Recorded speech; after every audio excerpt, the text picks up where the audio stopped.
দাদা, বলছি এই স্টলটা বিক্রি করবেন? সন্ধ্যাবেলা মোমোর দোকান দিতাম। এত কে বারণ করেছে? 5,000 টাকা দেওয়ার নিয়ে যাও। দাদা, 5,000 টাকা? কিন্তু এখন তো এত টাকা আমার কাছে নেই। আমি একজন পড়াশোনা করা ছেলে, আর আমার বাবাও আমাদের সাথে নেই। আমার পরিবারে একমাত্র আমার মাই রোজগার করেন, কিন্তু এখন ওনার শরীরের অবস্থা খুবই খারাপ। তাই ভাবছি পড়াশোনার পাশাপাশি যদি একটা মোমোর দোকান দিয়ে আমিও কিছু উপার্জন করতে পারি তাহলে খুব ভালো হতো। দেখ ভাই, এটা আমি ভাঙাচোরার দোকান থেকে কিনেছিলাম, 4,500 টাকা পড়েছিল। আর এটা লোহার নয়, স্টিলের। আর তুই যখন তোর পরিস্থিতির কথা বললি, তখন এমন একটা দাম বল যাতে আমারও লস না হয় আর তোরও ক্ষতি না হয়। দাদা, তাহলে 4,000 টাকাই থাক। আর এখন আমার কাছে 2,000 টাকা আছে। বাকি 2,000 টাকা আমি 1-2 মাস পরে দিয়ে দেবো। দাঁড়াও দাদা, ওকে তো আমরা ঠিক মতন চিনিও না, আর তুমি ওকে ধারে জিনিসটা দিয়ে দিলে। আরে ছাড় না। দেখ ভাই, কথাটাও ঠিকই বলেছে। আমরা এভাবে কাউকে ধার দেই না। তোর মায়ের নাম করে আমি ধারটা দিলাম। আর হ্যাঁ, 1-1.5 মাসের মধ্যে আমার টাকাটা ফেরত দিয়ে দিস। ভরসা করে দিলাম, আমার বিশ্বাসটা ভাঙিস না। ঠিক আছে দাদা, আমি একটু পরেই আসছি।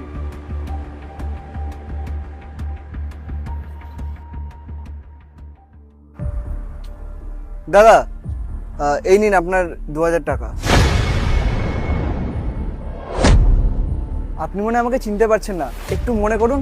প্রায় 6 মাস আগে আমি আপনার থেকে একটা পুরনো ভাঙা স্টল কিনে নিয়ে গেছিলাম মোমো বিক্রি করার জন্য।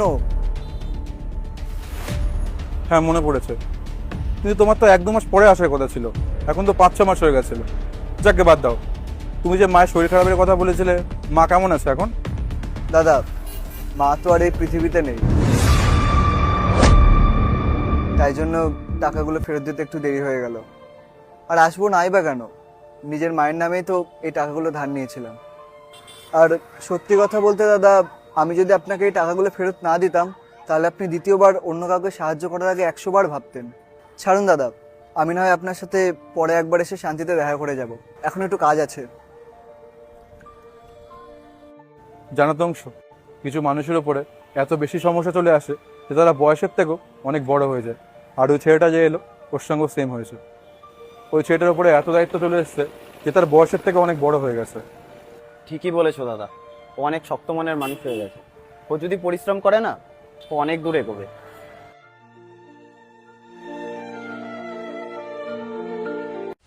পার্ট 2 দেখতে সাবস্ক্রাইব করো ভেলকু 78M।